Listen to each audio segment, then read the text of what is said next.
Hello friends, mostly నేను healthy cookware సెట్సే use చేస్తున్నాను. ఇత్తడి, స్టీల్ అలాంటివి. మీరు ఎంతమంది చేంజ్ చేస్తారనేది ఖచ్చితంగా కామెంట్ సెక్షన్లో అయితే నాతో షేర్ చేసుకోండి. అల్యూమినియం అయితే చాలా వరకు తగ్గించేసాను, వాడడం మంచిది కాదంట. ఇంకా వంట కంప్లీట్ అయిపోయిన తర్వాత మా వారైతే బయటికి వెళ్దామన్నారు. రీసెంట్ డేస్లో ఈ స్వెట్ స్మెల్తో అయితే చాలా ఇబ్బంది పడుతున్నాను. స్నానం అయితే చేసి వచ్చాను, ఇంకా అలా ఫ్యాన్ గాలికి అయితే కాసేపు కూర్చున్నాను. బయటికి వెళ్తున్నాం కదా అని చిన్న పాపకి అయితే ఫుడ్ తినిపించేశాను. రెడీ అయ్యి బయటికి వెళ్తున్నాము, మళ్ళీ స్వెట్ స్మెల్ అయితే వచ్చేస్తుంది. ఇది ఎక్కువగా వచ్చేస్తే సెల్ఫ్ కాన్ఫిడెన్స్ అనేది పూర్తిగా కోల్పోతాము.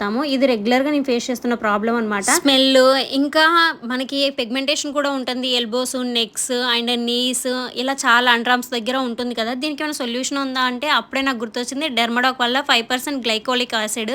ఇది ట్రెండింగ్ ప్రోడక్ట్ అని చెప్పొచ్చు. చాలా బాగా యూజ్ అవుతుంది. 8 వీక్స్ రెగ్యులర్గా యూజ్ చేస్తామంటే మంచి రిజల్ట్ అయితే పొందుతాం. స్ప్రేతోనే సర్ఫేస్ అంతా కవర్ అవుతుంది. రెగ్యులర్గా డైలీ 2 టైమ్స్ అయితే యూజ్ చేస్తున్నాను. బెస్ట్ రిజల్ట్స్ అయితే పొందుతున్నాను. బిఫోర్ ఆఫ్టర్ మీరే గమనించవచ్చు. ట్యాగ్ ప్రోడక్ట్లో ప్రోడక్ట్ని అయితే ట్యాగ్ చేస్తున్నాను. పర్పుల్ అవైలబుల్గా ఉంది,